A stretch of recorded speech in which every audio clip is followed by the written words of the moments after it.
पालकमंत्री शंभूराज देसाई यांनी वाहिली उपमुख्यमंत्री अजित पवार यांना श्रद्धांजली। उपमुख्यमंत्री अजित पवार यांचे विमान दुर्घटनेत निधन झाले, यावर विश्वास बसत नसून ही घटना मनाला धक्का देणारी आहे, अशा भावना व्यक्त करून पालकमंत्री शंभूराज देसाई यांनी उपमुख्यमंत्री अजित पवार यांना श्रद्धांजली वाहिली।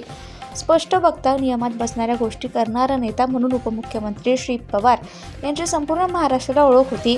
मी 2.5 वर्ष वित्त विभागाचा राज्यमंत्री असताना त्यांच्यासोबत अनेक बैठका होत होत्या। अर्थसंकल्प सादर करताना त्यांनी महाराष्ट्रातील सर्व घटकांना न्याय देता आला पाहिजे ही त्यांची भूमिका राहिली आहे। शंभूराज देसाई म्हणाले, माझी आणि उपमुख्यमंत्री अजित पवार यांची राजकारणापलीकडची मैत्री होती।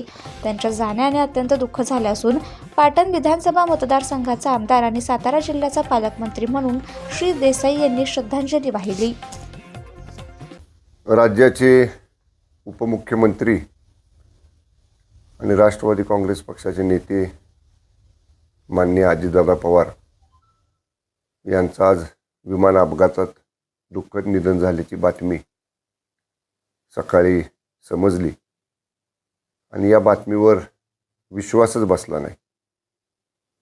कारण अशा पद्धतीनं अचानक असं अपघातात दादांचं निधन होईल ही मनाला धक्का लावणारी आणि अत्यंत दुःखद घटना आहे। एक स्पष्ट वक्ता, जे काम होणार आहे ते ऑन द स्पॉट करतो म्हणून सांगणारा आणि ज्या कामात अडचण असेल किंवा नियमात बसणारं नसेल तर जागेवर सांगणार की हे नियमात बसत नाही।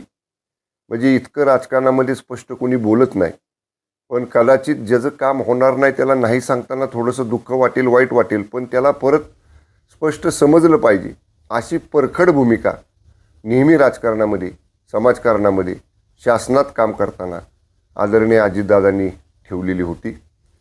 मी 2.5 वर्ष त्यांचा राज्यमंत्री म्हणून काम केलेलं आहे। दादा वित्तमंत्री आणि उपमुख्यमंत्री असताना महाविकास आघाडी सरकारमध्ये मी वित्त खात्याचा राज्यमंत्री होतो आणि आम्ही 3 वेळा मी आदरणीय दादांच्याबरोबर अर्थसंकल्प मांडला विधान परिषदेमध्ये। सारखे आमच्या बैठका अर्थसंकल्प तयार करण्यासाठी व्हायच्या।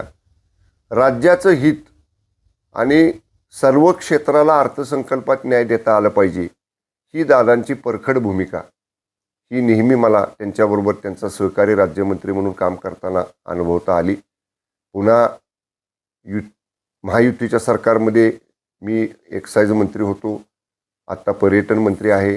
वेगवेगळ्या बैठकांच्या निमित्तानं, विभागांच्या कामाच्या निमित्तानं जेव्हा जेव्हा वित्त खात्याकडे आम्ही गेलो तेव्हा तेव्हा सकारात्मक भूमिका आदरणीय अजितदादांनी नेहमीच घेतली होती आणि माझे राजकारणापलीकडचे त्यांचे मैत्रीचे देखील संबंध होते। दादा सातारा जिल्ह्याचे पालकमंत्री असताना सुरुवातीला मी आमदार नव्हतो, पण तरीसुद्धा आमची एकमेकांची मैत्री होती आणि राजकारणापलीकडची मैत्री जपणारा सुद्धा नेता असे स्वर्गीय माननीय अजितदादा पवार हे होते।